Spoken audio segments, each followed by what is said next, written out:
Depuis février 2019, des millions d'Algériens marchent chaque semaine contre le pouvoir en place.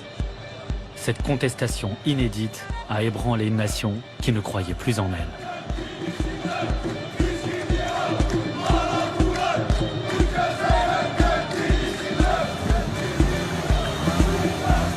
Qui aurait misé sur cette nouvelle révolution algérienne à l'ambiance de kermesse, se propageant d'Oran à Alger, d'Annaba à Tamanrasset?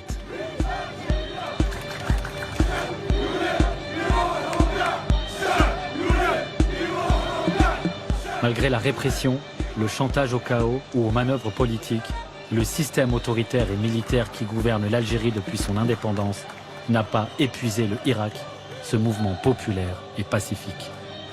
Un an de marche, jamais j'y aurais cru, ni même imaginé, ni même rêvé. On ne sait pas où on va, on ne sait pas où on va aller, mais on sait qu'on doit braver des interdits. Je connais ce système, je l'ai subi toute ma vie. Eux, ils ont toujours été dans leur petite tour, ils ne nous connaissent pas.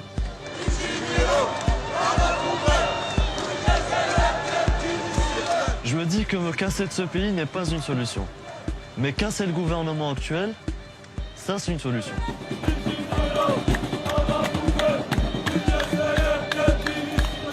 On n'a pas envie de reculer en fait. On a envie de vivre à l'ère du temps. Malgré nos croyances, bien peu importe nos croyances plutôt. Voici le témoignage d'une jeunesse algérienne qui a pris des risques insensés pour se raconter et raconter un pays qu'ils aiment tant.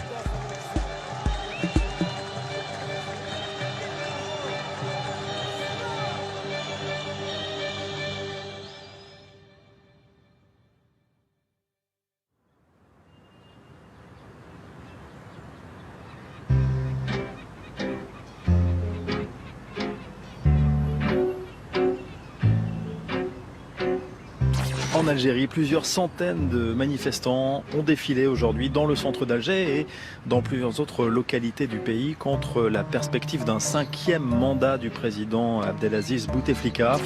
Manifestation également dans les rues d'Alger cet après-midi pour dire stop à Abdelaziz Bouteflika. Des milliers de personnes ont bravé l'interdiction de défiler pour s'opposer à un 5e mandat du président algérien. 22 février, le jour même, on n'avait pas trop compris ce qui s'était passé. Moi, je me rappelle, j'étais de garde la veille. Je suis rentrée à la maison et je me suis endormie. Bon, j'avais entendu des rumeurs comme quoi on allait marcher, etc. J'y ai pas cru. Je pense que j'étais comme tout le monde. On était tous un petit peu abattus. On se disait qu'il n'y avait plus rien à faire, que tout était fermé, il n'y avait plus aucune issue. Et puis, vers 14-15 heures, il y a ma mère qui vient, qui me réveille, me dit « Mais il marche, il y a des gens qui marchent, Sonia !» Et c'est exactement ça, en fait, ce que ça représente pour moi, le 22 février. C'est un réveil. Le 22 février, ça reste quand même un jour gravé dans ma mémoire à jamais. C'est un sacré souvenir. C'est beaucoup, énormément d'émotions. Je ne saurais jamais expliquer la sensation que j'ai eue à ce moment-là. C'était ça, c'était la délivrance, en fait.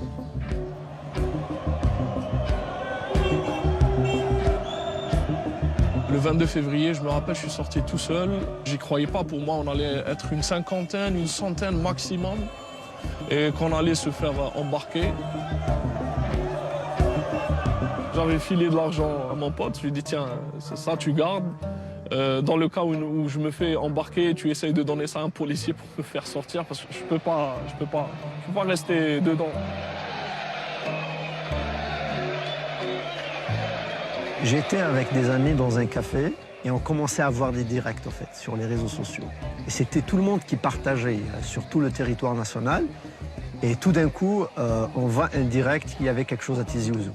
Donc on est parti, on s'est rejoints et il y avait beaucoup de monde, ça affluait, c'était énorme. Qu'est-ce que tu as ressenti? C'était beau. T'avais toutes les classes sociales, toutes les sphères de la société, tous les sexes, mais bizarrement, pour la première fois, moi je voyais l'Algérien autrement et on se voyait autrement.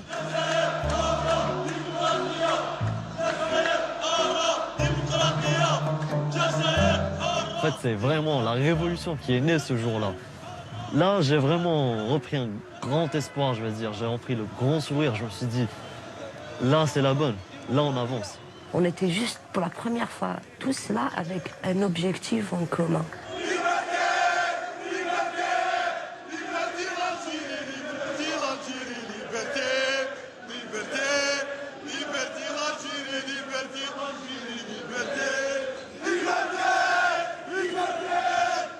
Avant, on était en train de survivre et là, ça nous a donné comme une perspective d'avenir.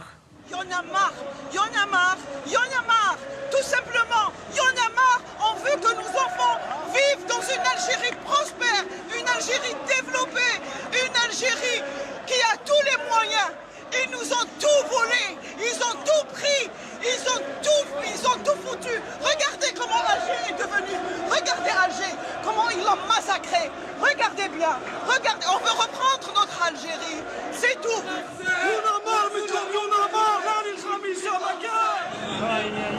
Ça fait mal au cœur.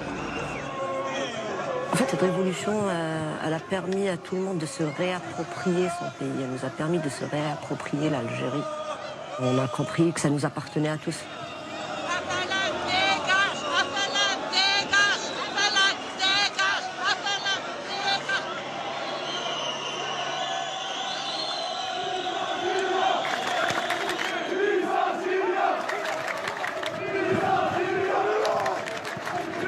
Quand Oran est sorti dans la rue pour dire non au 5e mandat, ça c'était incroyable. Parce qu'à Oran, les gens ne sont pas politisés, la plupart. Ils s'en foutent, mais royalement.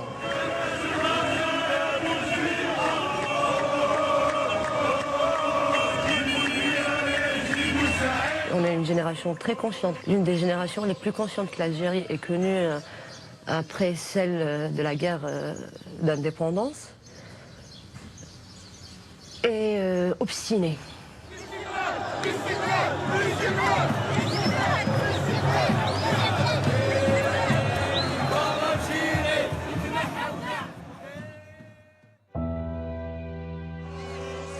Le 5 juillet 1962, les Algériens célèbrent l'indépendance.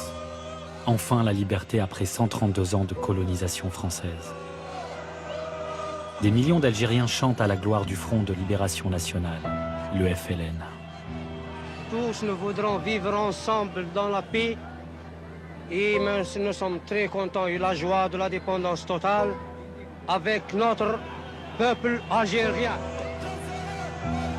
Qui aurait pensé que 57 ans plus tard, tout un peuple se mettrait à crier « FLN dégage ». Le libérateur deviendra l'oppresseur. Le FLN finira par cadenasser le pays, spolier ses richesses et son histoire. 62, l'indépendance, et elle est vite passée en fait. On nous a volé notre indépendance. On nous a volé notre pays. Et c'est pour ça que tout est à refaire. C'est qu'on n'a pas eu l'occasion de construire le pays qu'on voulait, que nos grands-parents, nos arrière-grands-parents ont voulu. Ceux qui avaient la décision, ceux qui avaient le contrôle de l'école, ceux qui avaient le contrôle de l'armée, ceux qui avaient le contrôle de l'économie, ceux qui avaient le contrôle de la politique, ceux qui avaient le contrôle de la justice, c'était eux les responsables. Et je pense que les gens qui ont pris les rênes après 62 ont volé ce rêve et ont détruit ce rêve. Quand tu vois certains maquisards, quand ils te parlent de l'indépendance, ils ne te parlent pas de la chose politique, mais ils te parlent de ce qu'ils ont subi sous la colonisation. Donc l'indépendance ne signifie pas pour eux lever le drapeau à l'ONU ou quelque chose comme ça, ou bien parler en arabe à l'ONU, comme certains le voient. Eux, c'était juste de se sentir humain, de se sentir vivre en dignité dans leur propre pays. Ma grand-mère est partie en France récemment. Et ça fait des années, elle ne voulait pas y aller. Partir en France après tout ce qu'ils nous ont fait, c'était un truc très difficile pour elle. Bon, elle est partie, ça lui a plu. Elle s'est dit, ouais, finalement, ça va, c'est terminé, mais le vécu de la guerre, elle l'a encore en elle. Et le vécu de la guerre de ma grand-mère, ça s'est transformé en angoisse, anxiété, qu'elle a transmis à ses enfants, hein, qui, eux, ensuite, ont vécu d'autres traumatismes.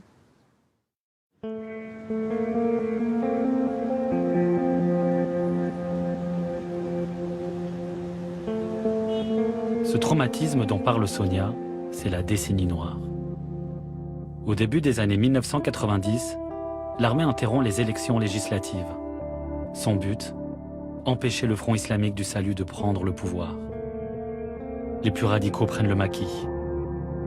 Un conflit commence entre l'armée et des groupes islamistes. L'Algérie va alors sombrer dans l'horreur.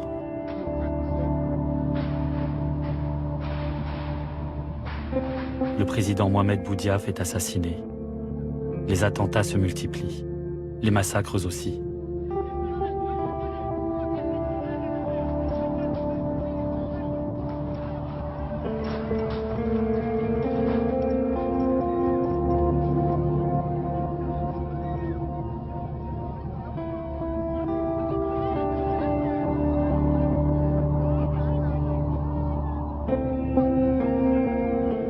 L'Algérie survit dans une nuit interminable qui durera une dizaine d'années. Plus de 150 000 personnes vont mourir tout au long de cette guerre contre le terrorisme islamiste. La décennie noire, c'était pas juste la mort humaine, mais la mort de la liberté, la mort de ses propres choix, la mort de tout en fait. Tout ce qui était autour mourait en fait. C'était soit tu fais ça, soit t'es mort. C'était ça le résumé de mes parents par rapport à la décennie noire.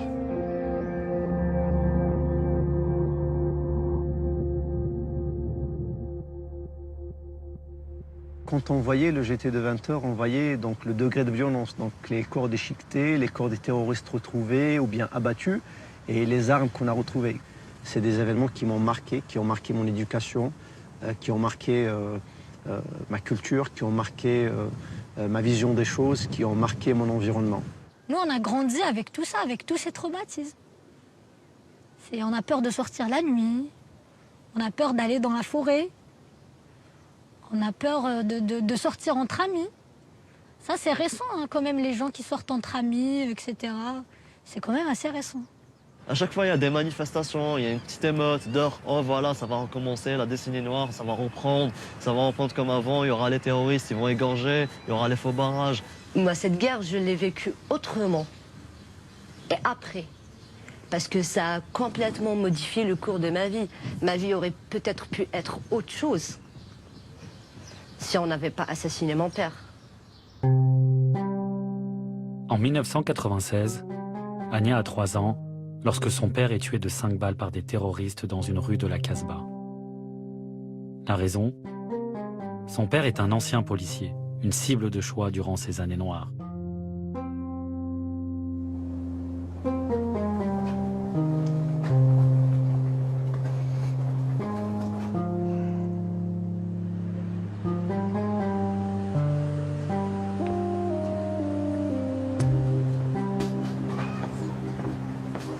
Mon papa me rappelle pourquoi je suis là. Qu'en fait, peu importe ce qui arrive, il faut toujours te battre et vivre. C'était un homme qui aimait vivre, qui a vécu sa vie comme bon lui semblait. C'était un homme qui était là à soutenir beaucoup les femmes célibataires et enfin tout ce que les terroristes détestaient. Moi, personnellement, j'ai 26 ans, je suis née en plein terrorisme. J'ai grandi en plein air de Boutef. Je n'ai connu réellement qu'un seul président, qui est Bouteflika. C'est un règne basé sur la terreur, quelque part, parce qu'il était là en mode oui, j'ai ramené la paix. Je suis l'homme de la paix. Si je me barre, ça va forcément être le terrorisme. En 1999, le nouveau président Abdelaziz Bouteflika va mettre un terme à cette guerre au prix d'une douloureuse réconciliation nationale. C'est la concorde civile. Elle permet d'amnistier une partie des terroristes. Cette paix à marche forcée est l'une des raisons de la popularité et de la longévité de Bouteflika. Le président enchaîne 4 mandats, verrouille le pays et règne sans partage sur l'Algérie, même après un AVC qui le cloue dans un fauteuil roulant. Son héritage, fraude électorale et corruption. À l'époque, pour toi, il est venu. C'est bon, le sauveur est là. Paix sociale, tout va bien. On peut visiter l'Algérie, on peut se déplacer, on peut enfin respirer. Ça, c'était la première, la deuxième année, le premier mandat, on va dire. Ensuite, c'était des projets, genre des projets qui commençaient à éclore un peu partout. Tu te dis, ben voilà, c'est bon. C'est pas grave s'il a refait un deuxième mandat. Et après, c'était stagnation et régression. Et de 5, en Algérie, le président Bouteflika briguera un 5e mandat lors de la présidentielle en avril prochain. La cérémonie a eu lieu en présence d'une photo du président. La scène a fait le tour de l'internet algérien. Ils auraient pu mettre un hologramme, ça fait plus moderne, a ironisé un internaute en cette période irréelle.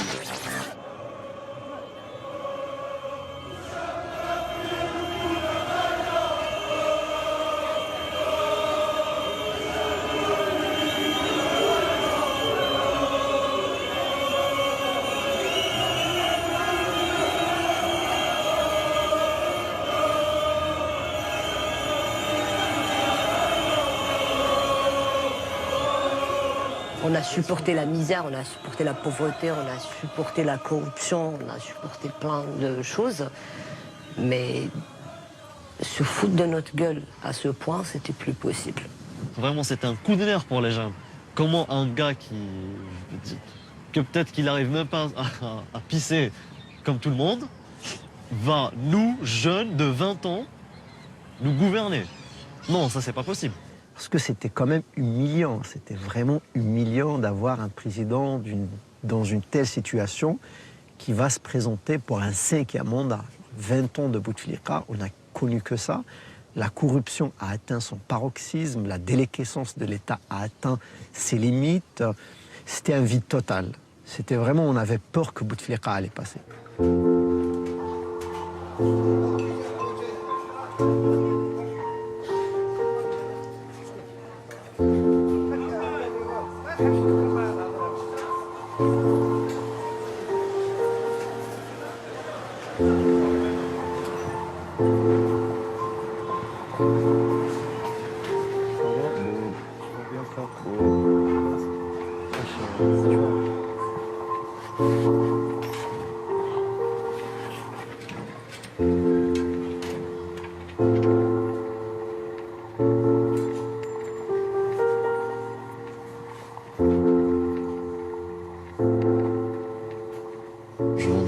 Je vends des pentacles, je vends des croix inversées. Je dirais même aussi des pendentifs marijuana, des trucs qui sortent de l'ordinaire en fait. Donc dans ce magasin, il y a plein de trucs que les autres commerçants, je veux dire, que trouvent tabou. Il y a beaucoup de clients qui viennent me demander, si j'achète le collier, ça, tel collier, est-ce que je vais avoir des problèmes d'or? Est-ce que vous-même, vous avez des problèmes? C'est des questions qui me reviennent assez souvent. Je leur dis, voilà, même si un jour il y a quelqu'un qui vient vous parler, il y a quelqu'un qui vient vous faire chier comme ça dans la rue, il faut pas se taire, il faut jamais se taire. Tu peux porter ce que tu veux, c'est ton corps, c'est ta propre personne en fait. Si tu veux porter un patac, tu le portes, si tu veux porter une croix, tu la portes.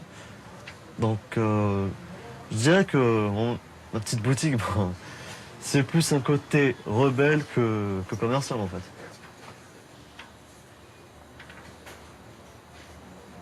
Grâce aux réseaux sociaux, on se rend compte qu'il y a plusieurs jeunes qui sont comme nous, en fait. Ça nous a permis de nous rapprocher, de se faire, en fait, la petite communauté, elle est devenue une grosse communauté grâce aux réseaux sociaux.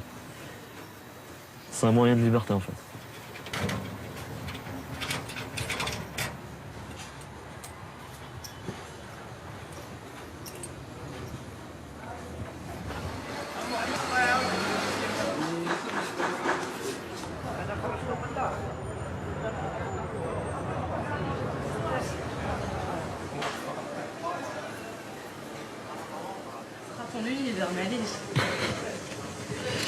J'ai oublié mes bagues.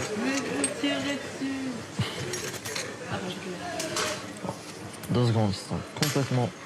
Hop.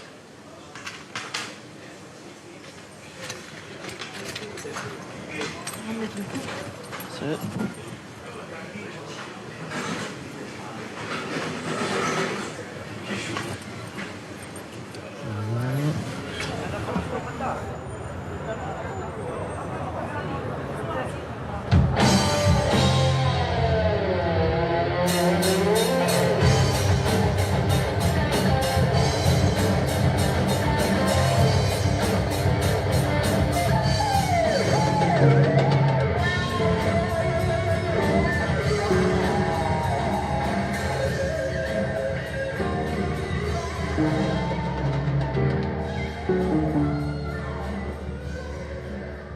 C'est comme si je vivais dans une prison ciel ouvert en fait.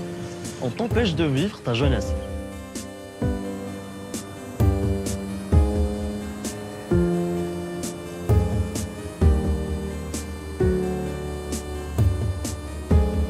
Je me sens vraiment étouffé dans le pays dans lequel je vis. Pourtant, c'est un pays que j'aime, mais je me sens étouffé. J'ai pas eu la chance de vivre ce que d'autres jeunes, peut-être en Europe ou en Amérique, qu'ils ont vécu pendant leurs 20 ans. Puis quand je me compare à moi, à la jeunesse algérienne, je me dis, on a vraiment 60 ans en fait. On n'a pas 20 ans, on n'a pas eu le temps de vivre notre jeunesse.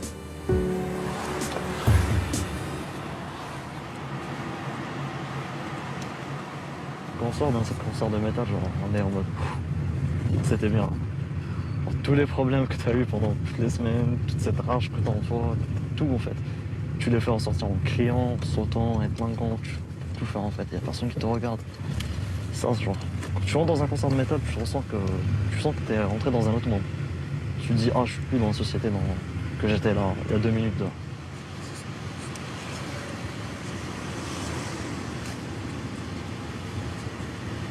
Ah, par contre, c'est un barrage. C'est un barrage.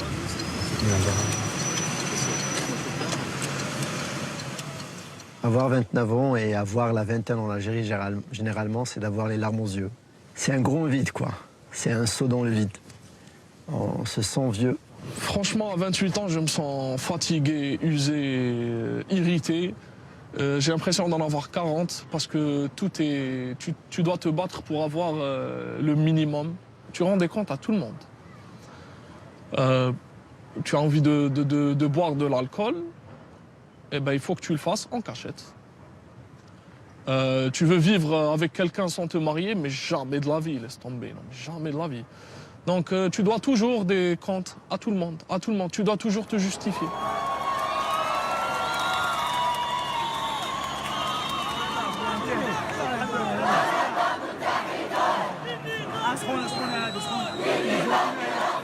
Ce pays te fait du mal, te fait perdre ton temps, ta jeunesse, ton énergie, tout. Il t'écrase, il te dévitalise. Il te laisse comme ça marcher, errer, va errer comme ça jusqu'à ta mort.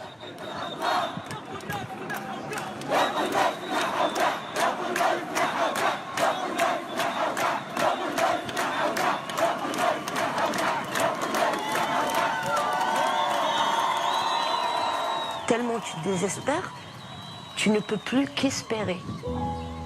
La seule chose qui peut te sauver, c'est d'espérer à autre chose.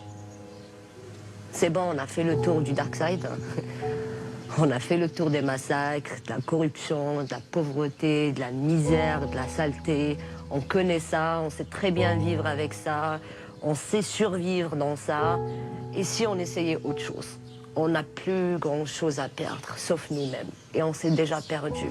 Et avec cette révolution, on s'est retrouvés, on a retrouvé qui on était réellement.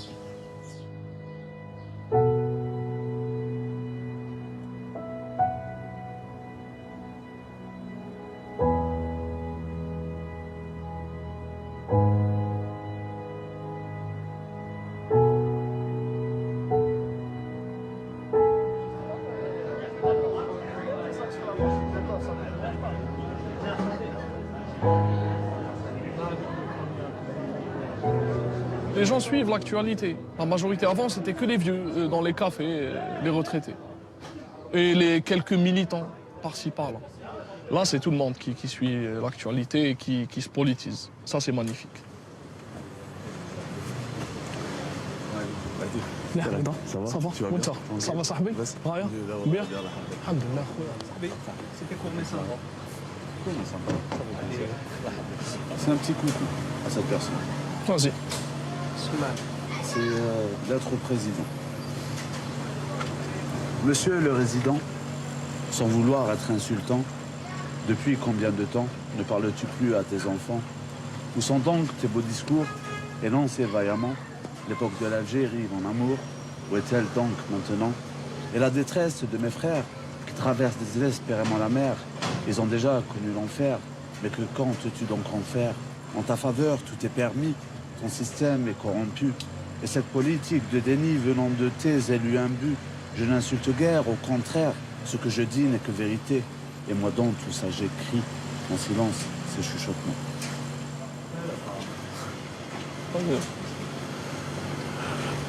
J'ai l'impression que le problème n'est pas la personne qui a occupé le trône, mais plus le trône en lui-même. Un pays pareil. C'est plus le fait que cet homme-là ne représente pas qu'une fraction, il représente tout un écosystème. Oui, oui. Il atteint un certain niveau de médiatisation où on le sacralise, carrément. Mais à la fin, il ne représente qu'une image. C'est sûr. Hein. Un mandat, 2 mandats, 3 mandats, 4 mandats, il y en aura un autre. Mais il représente le même système. Clairement. Clairement. Et donc le problème est beaucoup plus enfoui, Sahbi, il est beaucoup plus compliqué que ça. Il ne s'agit pas de changer juste un président. C'est une question de mœurs.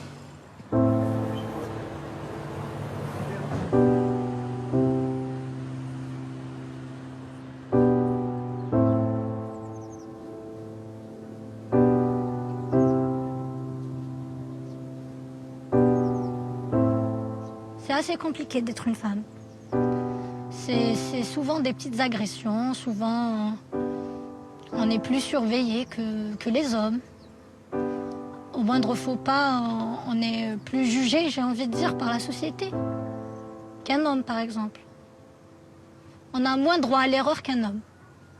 Déjà culturellement, sociologiquement, la femme, elle a beaucoup de mal à se faire une place. La femme, elle est souvent agressée, elle est souvent scrutée. Et peu importe son milieu, hein, peu importe le milieu, hein, on peut être chez les démocrates, entre guillemets, dans un milieu plus conservateur, etc. Une femme a toujours beaucoup plus de soucis qu'un homme. Le code de la famille, par exemple. Ailleurs, il n'y a pas ça. Ça, c'est propre à nous. Le code de la famille, la femme éternelle mineure, la femme qui n'a pas le droit de se marier sans son responsable. On est sous tutelle, à vie.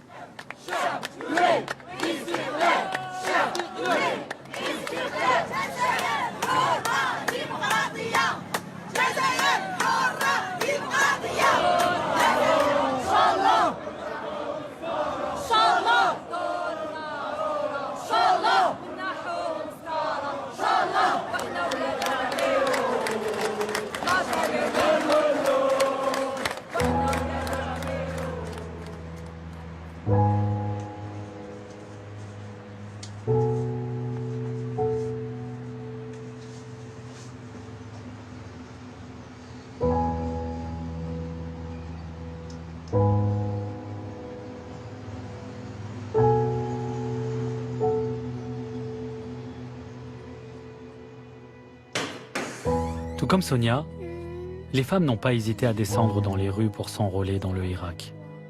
Les Algériennes ont toujours été de tous les mouvements de revendication et de toutes les guerres du pays. Et cette révolution a permis aux femmes de reprendre leur place dans la société et dans le récit national. C'était génial quand même. Déjà, mais de passer à روحي للدار بلاصتك في الكوزينة tu n'as rien à faire dans la rue avec les hommes, que ça soit normal qu'on sorte, ça c'est un acquis, c'est déjà énorme. C'est ça. C'est déjà énorme. Ces dernières semaines, il y a eu même des appels aux femmes. Venez marcher, on a besoin de vous, le rôle de la femme dans cette révolution. C'est ça, oui. Et vraiment un rôle central en fait. C'est qu'aujourd'hui, on apprend à écouter, les femmes et on apprend à... En fait, une femme, elle peut parler de... On comprend finalement qu'une femme, elle a des idées, elle peut parler de politique, elle peut parler de choses qui concernent tout le monde et même les hommes. Et c'est ça, je trouve ça génial, sincèrement. Avoir des femmes qui sont des leaders d'opinion, qui sont très suivies sur les réseaux sociaux, etc. Et quand elles parlent, elles sont écoutées. Ce ne sont pas des femmes, ce sont des avis, ce sont des courants politiques, des idées. Donc, je trouve que c'est déjà bien. Voilà, tout à fait. Elle a pris sa place de citoyenne à part entière. Tout comme le reste des Algériens, c'est qu'en fait, on est tous devenus des citoyens. Enfin, on n'est pas devenus des citoyens, Mais on apprend à l'être. On apprend à le devenir. C'est déjà extraordinaire.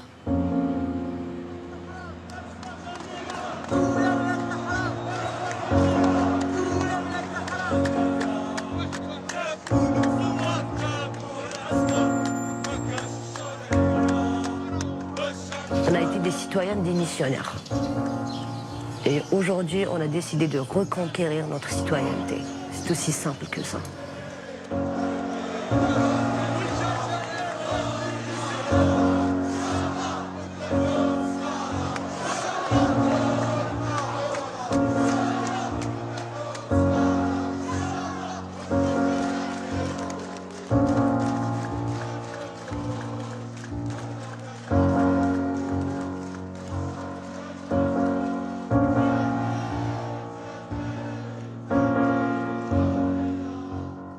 Moi, ce qui m'a surpris le plus, c'était l'humour qui se transmettait à travers les slogans.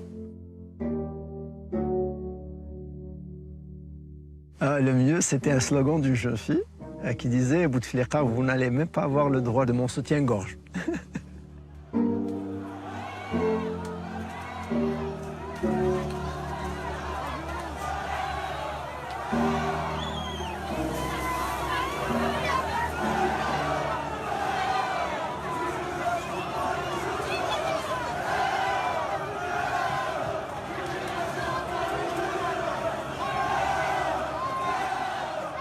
Je me rappelle ce jour-là, de bon matin, il y avait un ami qui avait trouvé de la vaseline chez lui. Il nous a dit, voilà les gars, voilà ce que j'ai trouvé chez mes parents, de la vaseline. Moi, on a bien rigolé, mais à un certain moment, je lui ai dit, écoute, tu vas me la passer, j'ai une petite idée. À un certain moment, il y a eu un flic qui s'est avancé vers moi, il a essayé de m'attraper par les bras, et comme j'avais de la vaseline, il a essayé au moins 3 fois de m'avoir, il ne m'a pas eu. C'était la vaseline day. On s'est réapproprié la rue. J'ai vu des familles, des jeunes, des moins jeunes qui marchaient en symbiose. Donc ça a libéré la parole quand même, c'est quelque chose de fou aussi. Hein. On parle de l'Algérie toujours, je vous le rappelle. C'est un peu la Corée du Nord de l'Afrique.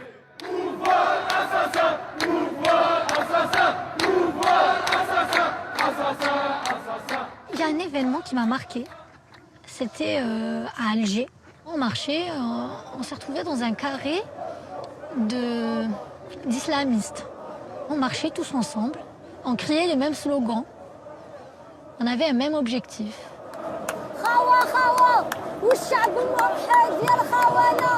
Les Algériens, À aucun moment on nous a mal regardés ou on nous a mal parlé. Je me suis dit, mais est-ce que on aurait cru qu'un jour on se retrouverait dans une situation pareille? Le Hirak, la révolution, nous a permis de s'intéresser l'un à l'autre. C'est-à-dire que l'Oranais a commencé à s'intéresser au Kabyle, le Kabyle au Chewi, etc. C'était incroyable.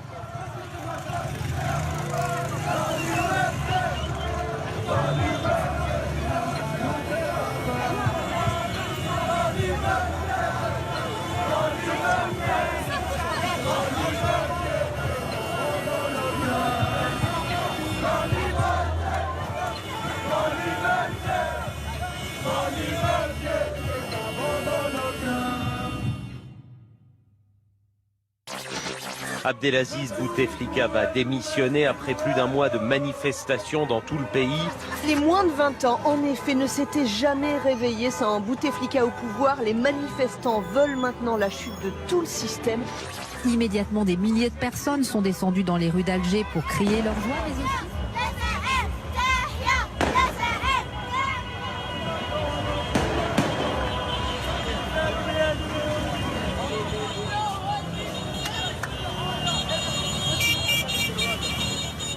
Il faut le dire, hein, ce Hirak, il a fait tomber l'un des plus grands dictateurs africains. C'était un dictateur, Boutef. Moi et des millions de personnes comme moi, on a réussi à le faire sortir comme ça et à le sortir de la plus petite porte qu'il soit. L'humiliation qu'il a subie, lui, est pire que toutes les humiliations qu'il nous a fait subir à nous.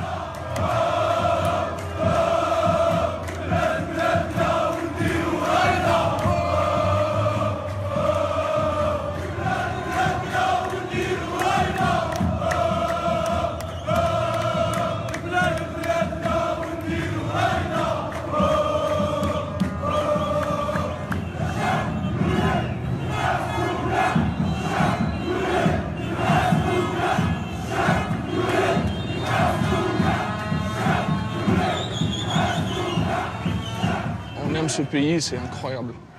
On l'aime beaucoup, on ne sait pas pourquoi, en fait. Ce pays, il est quand même magique. Hein. C'est son peuple hein, qui, à la fois, te met en rogne, à la fois reste attachant. Donc, je ne sais pas, on voit de la joie dans un cadre triste. Et ça ne peut que le rendre attachant. Ça. Tu ne peux que l'aimer, tu n'as pas le choix. Et être fier parce que tu vois que ce peuple résiste malgré tout. Et tu n'as pas le choix. Tu l'aimes. Bessif.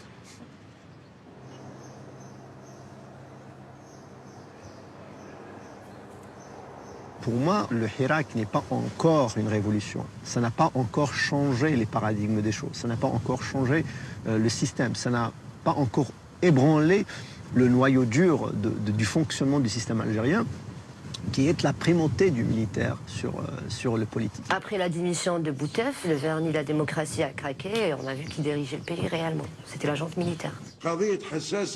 Cet homme est le chef d'état-major des armées, le général Ahmed Gaïd Salah. Soutien indéfectible de Bouteflika, il a fini par le pousser à la démission. Il s'est imposé comme l'homme fort du pays, en s'affichant comme le protecteur de la nation et de la Constitution. Boutef, il a été placé par les militaires. Zarouel, c'était un militaire. Boumediene, c'était un militaire. Ça a toujours été les militaires. Et ça n'a plus lieu d'être. Le général a beau mettre des proches de Bouteflika en prison, les manifestants le perçoivent comme un membre du clan du président déchu. Rien ne calme la colère populaire. Le chef d'état-major cristallise les rancœurs du peuple et incarne le visage du système algérien. Ahmed Gaïd Salah multiplie les discours en cherchant à briser la révolte. Mais comment casser cette dynamique révolutionnaire? Le pouvoir a l'idée de faire interdire leurs démarches les drapeaux amazirs, l'emblème berbère que revendiquent notamment les Kabyles. Le régime espère ainsi jouer sur la corde régionaliste et diviser les Algériens. En vain.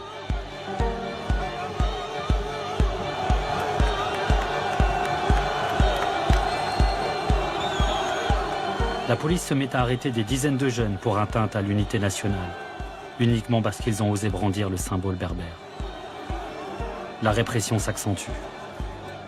Mais la génération Bouteflika n'a plus peur de se faire embarquer à la moindre contestation et de finir en prison. En fait, ils sont plus ou moins zarma pacifiques, les flics, entre 14h et 17h. Ça a toujours été le cas depuis un an, ça n'a pas changé. Tu sors la matinée, tu te fais embarquer. Après 17h, tu te fais gazer.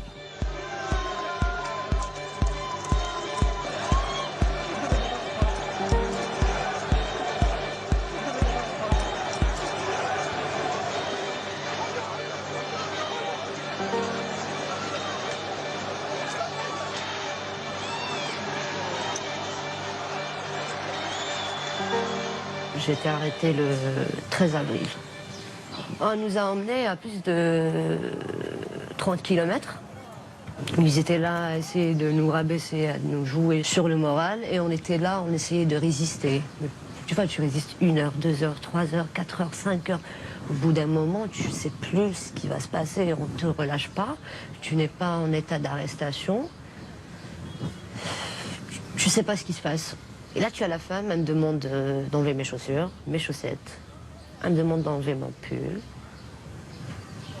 d'enlever mon pantalon. J'avais les cheveux comme ça. Elle m'a demandé d'enlever même mon chouchou, elle a fouillé mes cheveux.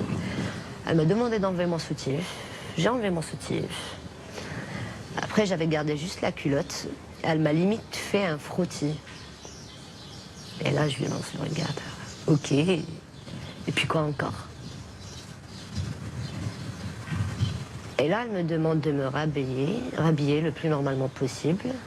Encore une fois, en plus, ce qui était bizarre, c'est que quand j'ai enlevé mon soutif, elle m'a ploté les seins. C'est comme si qu'elle allait trouver quelque chose. Il n'y a rien. Il n'y a rien. Il n'y a rien. Limite, c'était une fouille bizarre. Tu vois, c'était très bizarre, c'était très malsain. Genre, t'as quelqu'un qui est nu devant toi, qui a une culotte. Qu'est-ce que tu cherches quand tu lui plottes les seins, franchement? Je t'ai dit, à un moment donné, j'ai senti que ce corps, il porte... C'est le corps de toutes ces femmes qui ont été humiliées. C'est les pratiques du colonialisme, c'est le colonialisme qui était... C'est les Français qui étaient en train de dénuder nos femmes pendant la guerre de libération. C'est les terroristes qui étaient en train de violer les femmes algériennes. Et aujourd'hui, c'est les flics qui nous violent. Mais j'ai pas du tout à avoir honte, bien au contraire. Bien au contraire.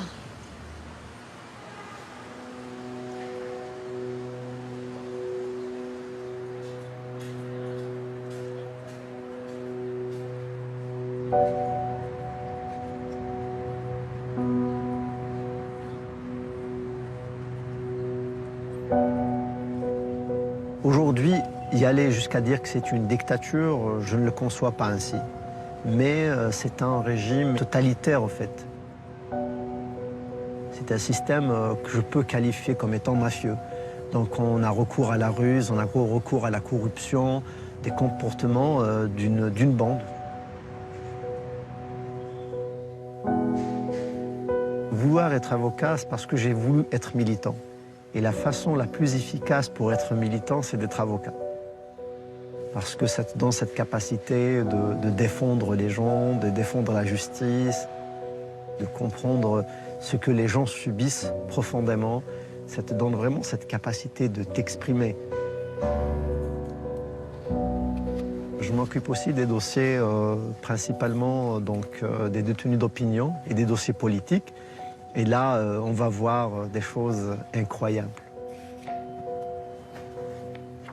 À force que j'analyse les dossiers que j'ai sur mon bureau, je réalise que la justice est un organe corrompu jusqu'aux os, qu'il n'y a aucune liberté de décision, que pour des simples affaires, des fois, on sent qu'il y a un recours à une hiérarchie supérieure pour demander le jugement qu'il faut prononcer.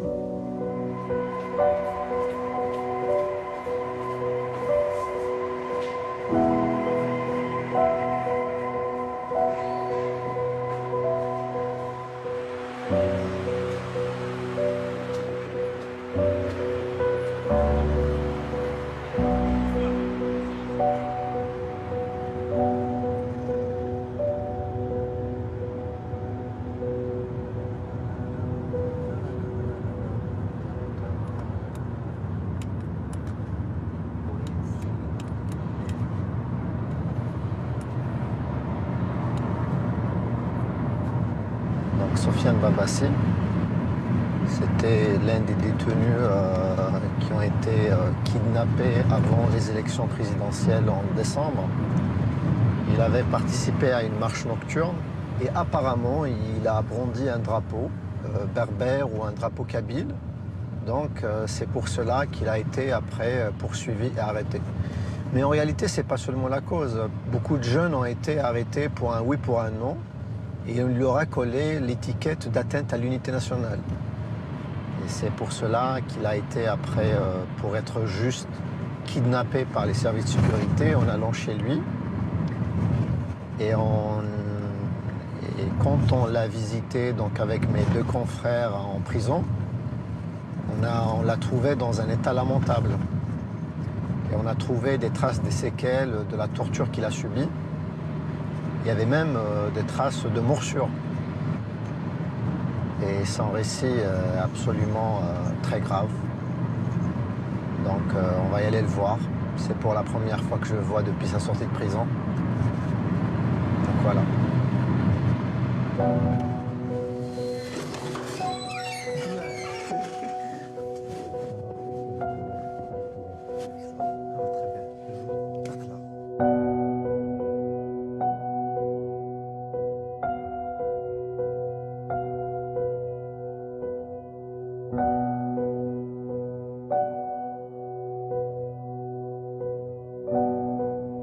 Ils ont amené un paquet de papier.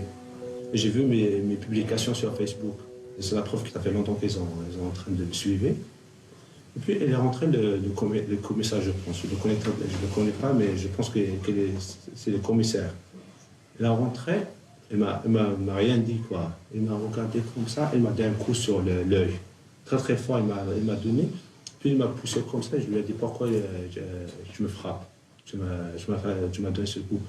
Il m'a dit, tu vois, tu mérites la mort. Il ne faut pas que tu vis. Il faut que je t'égorge, il m'a dit ça. Ils ont profité de mon malaise et puis ils ont mis mes empreintes sur le PV. C'est pas moi qui a mis mes empreintes en PV. J'ai dit je ne vais pas accepter jusqu'à que mes avocats viennent. Ils ont fait tout pour que je rentre en prison, quoi. Est-ce que tu t'es attendu tu seras libéré? En réalité, j'ai pas attendu, quoi. C'était allongé comme ça dans la prison. Et puis j'ai écouté des frappes sur la porte. Papa s'est libéré. J'étais un petit peu, j'étais choqué, un petit peu étonné, quoi. Défendre des idées, c'est des choses nobles, quoi. C'est des choses qu'on fait avec fierté, quoi. C'est ça le plus important, quoi. Je donne un message à tout le monde qu'il faut défendre vos idées. Il faut pas laisser faire, quoi. Il faut continuer de combattre pour vos idées sans peur, sans hésitation. Parce que le plus important dans tout ça, c'est qu'on fait pas, il faut qu'on est convaincu qu'on ne fait pas de mal. Le système algérien en général sait pertinemment qu'il manque de légitimité, qu'il n'a pas de légitimité. Et pour asseoir sa légitimité, donc, il faut sentir avec une manière perpétuelle qu'ils sont supérieurs, qu'ils ont le pouvoir d'opprimer, qu'ils ont le pouvoir d'acheter les gens, qu'ils ont le pouvoir de dire telle et telle élite est corrompue. Donc cette capacité toujours de voir le peuple d'en haut, donc ça remplace un peu leur complexe de légitimité.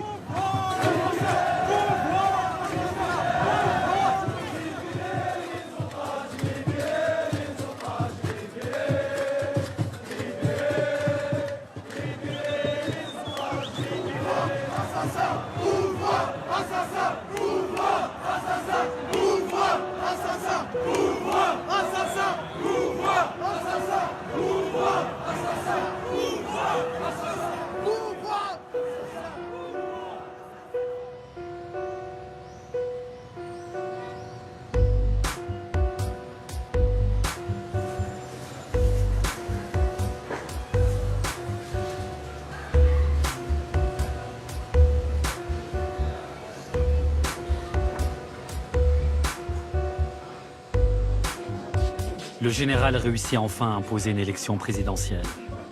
5 candidats se présentent. Le favori est Abdelmajid Tebboune, 74 ans. Il a été plusieurs fois ministre, et même éphémère Premier ministre de Bouteflika. Au moment du scrutin, son fils est en détention provisoire pour une affaire de cocaïne. Face au Irak, le régime vient de se régénérer avec un pur produit du système. Mais la rue ne lâche rien, refusant ardemment toute élection avec la bande, dénonçant des fraudes et boycottant en masse le vote. En Algérie, Céline, le nouveau président Abdelmajid Tebboune dit tendre la main au mouvement de contestation populaire inédit qui secoue l'Algérie depuis près de 10 mois. Et aujourd'hui encore, au lendemain d'une élection présidentielle largement boudée avec seulement 40% de participation, des manifestations monstres ont eu lieu dans de nombreuses villes du pays.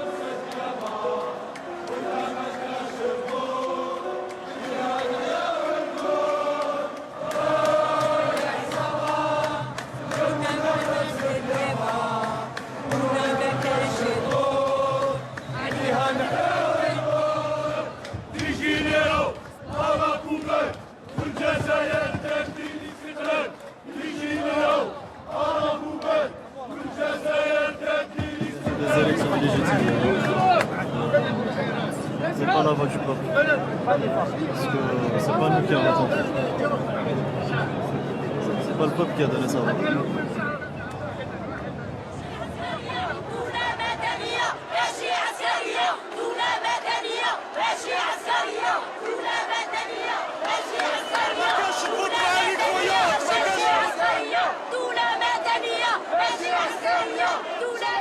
Personnellement, j'ai pensé qu'il y avait ce sursaut, qu'on allait dépasser tous nos traumatismes de l'histoire.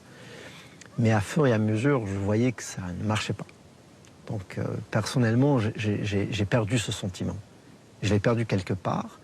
Et c'est pour cela que je vois qu'on est retombé au point de départ. L'Algérie va changer, mais pas tout de suite. J'y crois franchement, hein, de moins en moins, malheureusement. C'est-à-dire que je vous parle d'un résultat que je pourrais voir, moi, hein, de mon vivant. Je pense pas. Hein. Je pense pas.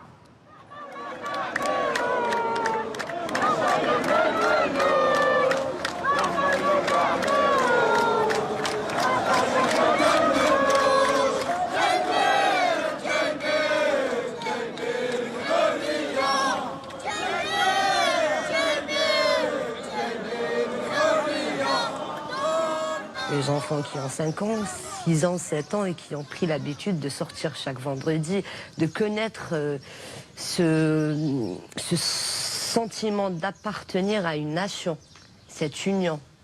Ils ne pourront jamais subir ce qu'on a subi, c'est pas possible. Et ça, c'est notre plus grande victoire, je pense. C'est ça l'investissement, le vrai investissement qu'on a fait. C'est ça le hirak.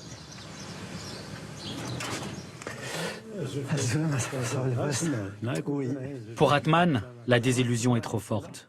Le Hirak a bien porté à ses débuts l'espoir d'un changement, mais pour lui, ce n'est plus le cas. Et vous? Ce soir-là, il dîne avec 2 amis, un opposant politique et un militant des droits de l'homme, qui sont loin de partager son désespoir. Voilà.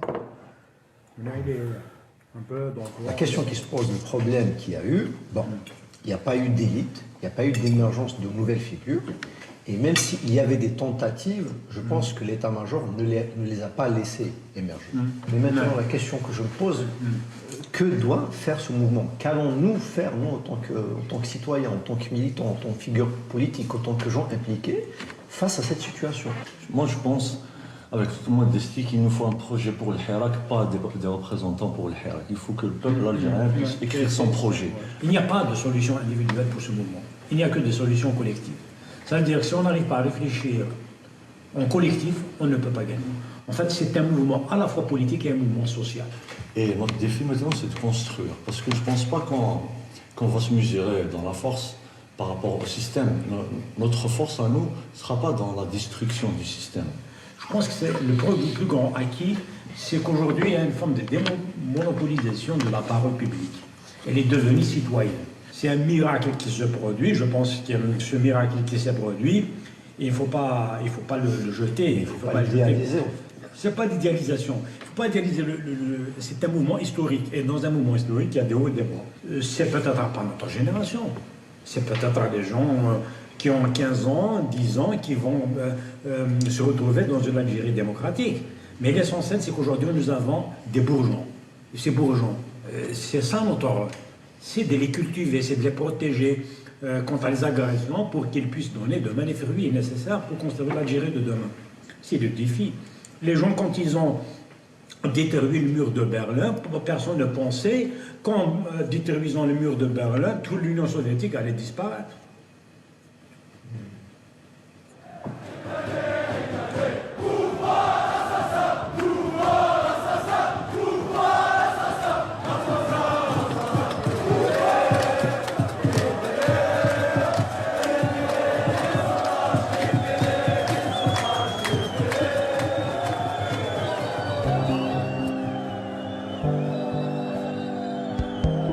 Et pendant toutes ces marches, la vie ne s'est pas arrêtée, bien au contraire. Pour Anis, lorsqu'il veut se retrouver avec ses amis et sa copine pour faire la fête, il doit trouver un lieu tranquille, synonyme de liberté et d'intimité. Les jeunes appellent ça un diki.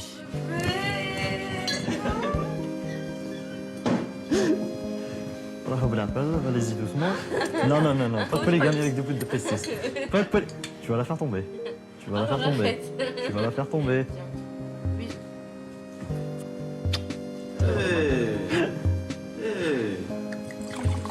Tu vas voir ce qu'il t'en bouge. Non, jamais. Secours. Secours.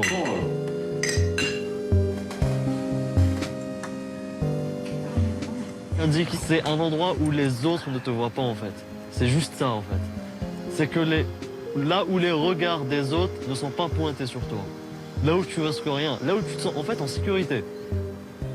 Limite, le jeune Algérien se sent en sécurité plus dans un diki que dans une place publique où il y a je ne sais combien de flics, je ne sais combien de caméras. Le problème avec le peuple algérien, si un gars marche dans la rue, il voit deux gars en train de se tabasser dans la gueule, limite en train de prendre un couteau, en train de le tuer, pour lui c'est normal. C'est un règlement de compte. C'est un règlement de compte.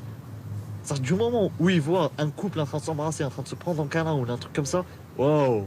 Ah ouais, là c'est la merde. Ah là où. En fait, on peut dire que l'Algérie, elle a un gros problème de tabou vers l'amour. L'amour ici, c'est un tabou. Déjà, pour pouvoir vivre une vie de couple, on doit se marier. Je dis pas que le mariage n'est pas un bon truc. Non, au contraire. Mais ici en Algérie, c'est limite une obligation. Même en étant marié, tu crois vraiment que dans on va s'embrasser? Non. Atteinte à la pudeur publique. Bah voilà, on va payer une amende. Une amende. Et si on n'est pas marié, la prison. Pour moi surtout. Ouais. Donc du coup, tu crois vraiment que je suis après tout ça? Non. C'est pas ça le bonheur. Je pense pas qu'on puisse être heureux en Algérie dans un pays où on nous étouffe. On n'a même pas le droit d'aimer au fait. En Algérie, on n'a pas le droit d'aimer au sens profond. Parce que déjà, le romantisme est vu comme une faiblesse dans notre pays. Et socialement, on n'a pas voulu franchir le pas de respecter et d'accepter l'amour tel qu'elle est. Oh là là là là là là, tout de suite les sujets tabous. J'ai pas de sexualité, comme tous les Algériens. La frustration sexuelle en Algérie, c'est un problème majeur, franchement, parce que ça te pousse à... Ça pousse les jeunes, en tout cas les hommes, à détester la femme, limite détester la femme. Alors qu'au fond de lui, il veut juste se retrouver avec elle, pouvoir, je sais pas, l'embrasser ou la prendre dans ses bras dehors, mais il peut pas. Donc qu'est-ce qu'il fait? Il réagit de manière un peu violente.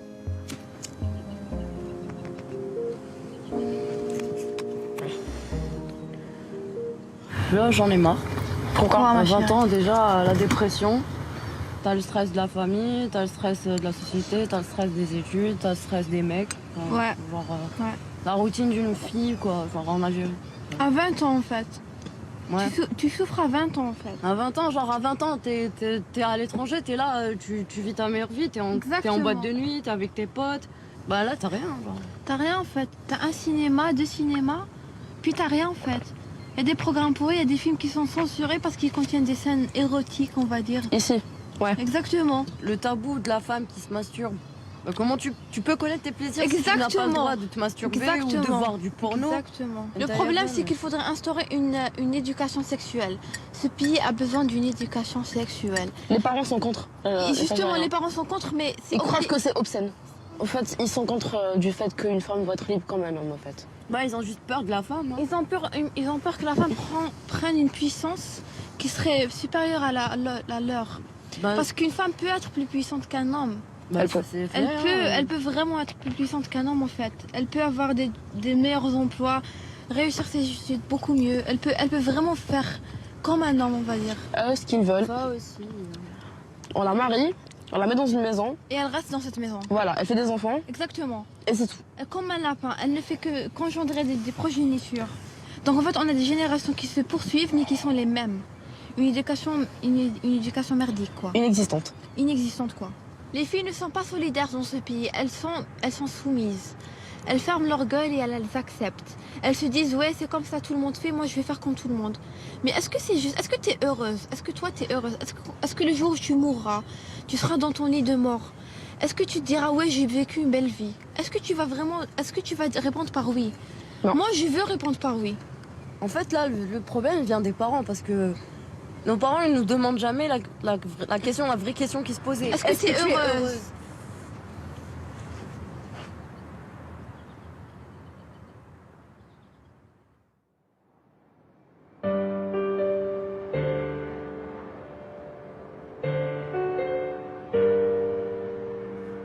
Sont-ils heureux ces jeunes en Algérie? Et ils sont nombreux dans ce vaste territoire. La moitié des 40 millions d'habitants a moins de 30 ans. Oui, cette révolution a rendu un fol espoir à cette jeunesse. Au point qu'une partie d'entre elles n'a plus cherché à s'évader à tout prix du pays. Mais depuis, Des centaines de gamins, comme les Haragas, s'enfuient de nouveau à bord de radeaux de fortune pour tenter de rejoindre l'Europe. La corruption les étouffe, le piston et le népotisme les ont minés. Le chômage est trop pesant, atteignant officiellement les 26%. Plus rien ne va. Même Mehdi, ingénieur en génie civil mais au chômage, n'y arrive plus.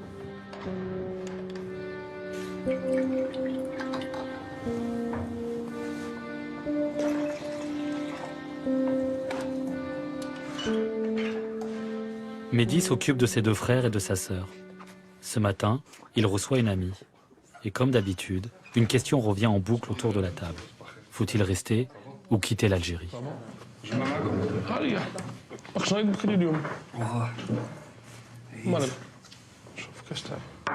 Tu sais ce qu'on disait, c'est que les jeunes d'ici, quand ils partent ailleurs, en France, en l'occurrence, c'est la destination la plus convoitée.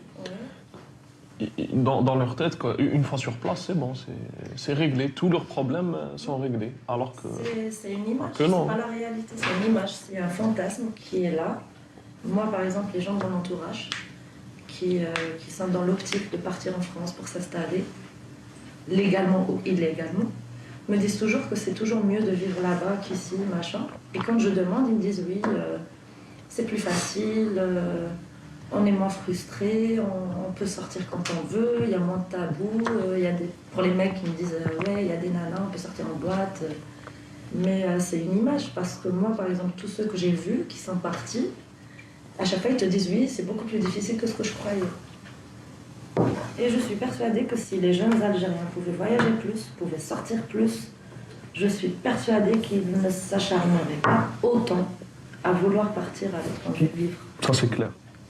أجو حلوة مرحبا هذا وين كملت قراية؟ أمل؟ أنت كتبان لك راك باغي تقعد هنا ولا تروح ولا؟ ما دابا نعيش ليه كيما صح قرايه قادر نوصل للجامعة وكاع مي خدمة اللي راني باغي نخدمها ما كاش أنا. علاش؟ اش راك باغي تخدم أنت؟ ندير ديزاينر أوتوموبيل. تسمى كي تبان لك أنت لافنير تاعك هنا كي راك تشوفه هنا في الجزائر؟ نشوف والو. والو سيتادير والو. تانيك شي زعما كاركتير تاع الناس. تاع الناس. مابقاتش زعما نتأقلم معاهم. بقاتش ما يعرفوا والو زعما صوالح اللي ناظرهم يكونوا عكس.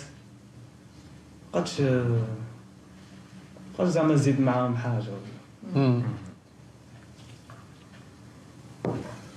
Ça me fait toujours quelque chose quand je parle à mon petit frère et que je lui demande par rapport à son avenir et il me dit je vois du noir. Moi je vois mon avenir flou en Algérie, mais lui il voit du noir à 17 ans. C'est incroyable, hein. C'est-à-dire que j'ai tout fait pour essayer de lui redonner espoir en quelque sorte, mais ça marche pas, ça marche pas. Rester ici pour mon petit frère et s'épanouir, ça c'est impossible. Quand je vois ma ville comme ça, je la trouve très très belle. Je suis aussi nostalgique, donc je ne sais pas, je ne pourrais jamais être objectif, mais je la trouve très belle. Sa beauté, on n'en doute pas, mais n'empêche que c'est une vie triste. Après, bon, on a beau dire qu'on l'aime au rang, mais quand tu vois quand même, quand tu vois le port avec un bateau qui est prêt à t'emmener à quelques kilomètres d'ici, tu as autre chose, ça donne envie. Pour revenir plus inspiré, plus fort. Non, mais tu reviendras. On reviendra. Ne serait-ce que pour quelques mois. Mais le besoin que tu as et que j'ai de respirer, finalement, c'est le cas de tout le monde, j'ai l'impression. Oui, pourquoi? Parce que... C'est un délabrement général, ah, non, mais... pas Oran. C'est pas Oran, c'est un pays comme l'Algérie, parce que tu as un passeport qui sert pas à grand-chose, tu peux pas aller où tu veux, vraiment quand tu veux. Ça joue aussi sur le moral. Tu n'as pas le choix. Si on avait le choix, peut-être qu'on serait resté en sachant qu'on peut aller, qu'on peut bouger à tout moment. Mais là, tu ne peux pas. T'as peu de chance. Du coup, tu respires beaucoup moins. Tu étouffes, limite. T'as pas de liberté. Rien.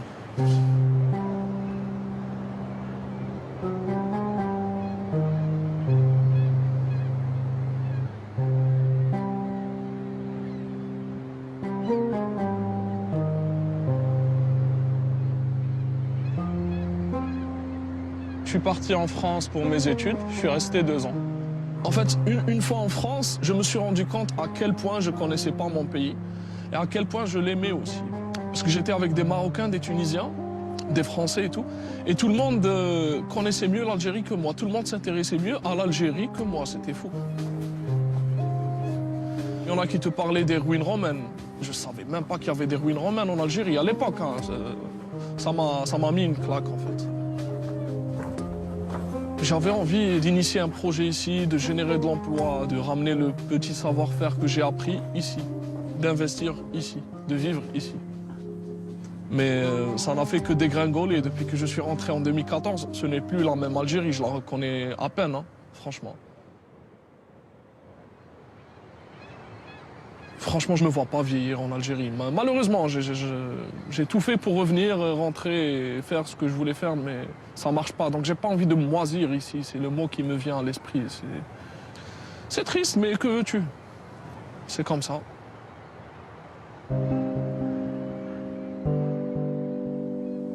C'était mon rêve de vivre en Algérie, de construire ma maison en Algérie, de me battre pour mes idées en Algérie, de rester dans cette Kabylie, dans ces montagnes.